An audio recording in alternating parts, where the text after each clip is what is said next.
आज के लेक्चर में हम चार्ल्स डिकन्स के मुतलिक बात करेंगे, लेकिन एमसीक्यूज़ की शक्ल में। ये वो एमसीक्यूज़ हैं जो मुख्तलिफ कम्पिटिटिव एग्ज़ाम में आते रहते हैं।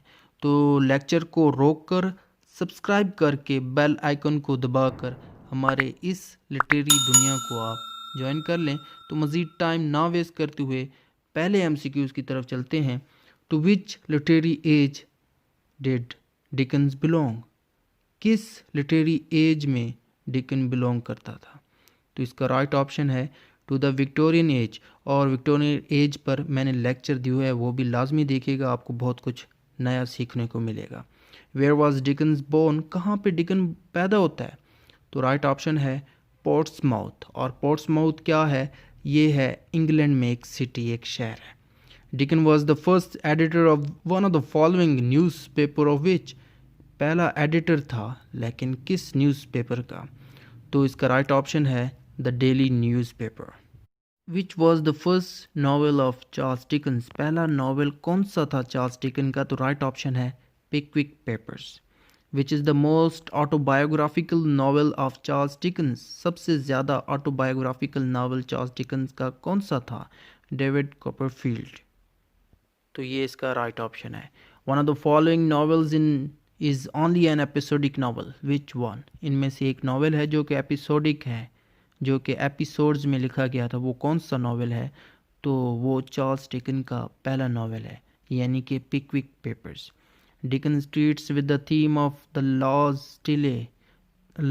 टिले एक थीम है, तो वो किस नावल में ट्रीट करता है, किस नावल में ये थीम है? तो इसका राइट ऑप्शन है little डोरियट। One of the following novels of Dickens is generally called the most worthless. Which of the following? एक नावल है जो कि बहुत ही वर्थलेस है, तो कौन सा है? The child history of England, ये सबसे ज़्यादा वर्थलेस है। Dickens portrays the degradations and sufferings of the poor in English workhouses. In which of the following novel does he do so? तो डिकन्स क्या करता है कि लंदन में जो पुअर लोग थे उनकी सफरिंग्स को दिखाता था, तो वो किस नावल में? तो इसका राइट ऑप्शन है Oliver Twist. Which of Dickens novels deals with the life of circus child name Sissy Jupe? Charles Dickens का एक नावल था जिसमें सर्कस को दिखाया जाता था, और इसमें एक बच्चा था जिसका नाम ज्यूप था। तो वो नावल कौन सा था? वो नावल हार्ड टाइम्स था। Charles Dickens novel a Tale of Two Cities can be considered as a? तो इसका राइट ऑप्शन है historical novel. Which are the two cities dealt with in Dickens novel a Tale of to Cities? Tale of to cities में दो cities का नाम लिया जाता है, तो वो कौन से दो सिटीज़ थे? तो इसका राइट ऑप्शन है लंदन एंड पेरिस।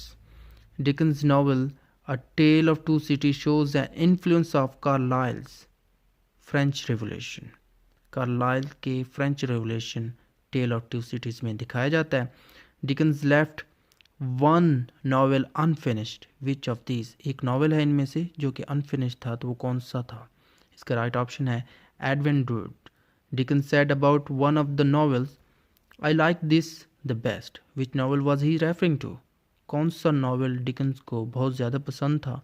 तो इसका राइट ऑप्शन है David Copperfield. Charles Dickens characters are generally of flat characters. Flat character means which they do not change during the course of the story.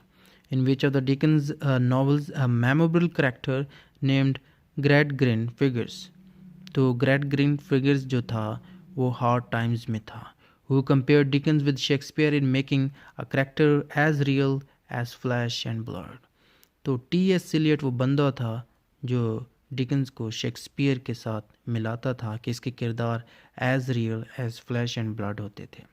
In which of Dickens novels do we find a character named Miss Pross? Of course इस character को हम a Tale of to cities में देखते हैं।